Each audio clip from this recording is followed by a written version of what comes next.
ইরানে হামলা করে সারা বিশ্বের হাসির খোরাক হয়েছে ইসরায়েল। এটাকে নাকি হামলা বলে।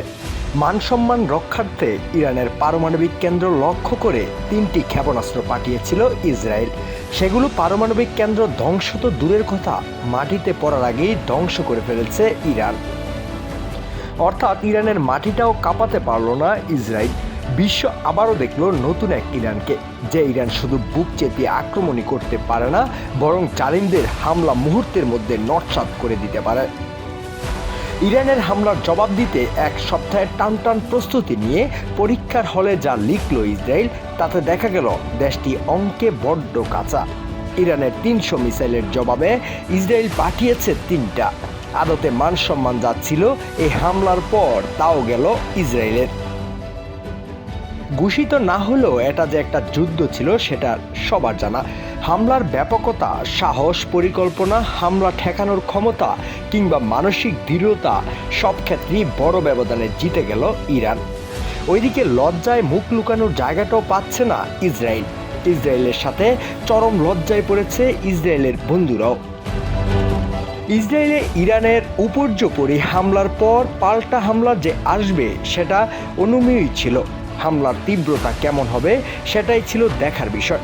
কিন্তু শুক্রবার যা দেখা গেল তা দেখে হাসল দুনিয়ার মানুষ। ইরানের আকাশে দেখা গেল খই ফোটার মতো কি যেন ফুটছে। পরে শোনা গেল এগুলো ইসরায়েলের পাঠানো ক্ষেপণাস্ত্র, যেগুলোকে আকাশই শেষ করে দিয়েছে ইরানের আকাশ প্রতিরক্ষা ব্যবস্থা। ইরানে পাল্টা না চালাতে বারবার ইসরায়েলকে সতর্ক করে আসছিল দেশটির মিত্ররা, কারণ সবারই জানা ছিল সেই ইরান আর এই ইরান এক নয়। ইরান ঠিকমতো চেপে ধরলে ইসরায়েল দেশটাই গায়েব হয়ে যেতে পারে।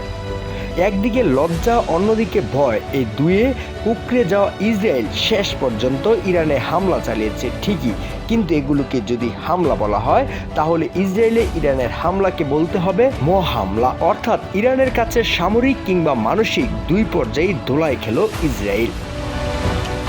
এদিকে ইরান হুমকি দিয়ে রেখেছে, ইসরায়েল হামলা চালানোর দুঃসাহস দেখালে তাদের নির্দিষ্ট লক্ষ্যবস্তু ধ্বংস করার জন্য শক্তিশালী ক্ষেপণাস্ত্র ছোড়ার ট্রিগারে আঙ্গুল রাখা আছে। এখন ইরান এই হামলার জবাব দেবে কিনা সেটা সময় বলে দিবে। আর ইরান একবার হামলা শুরু করলে নিশ্চিহ্ন হয়ে যাবে ইসরায়েল।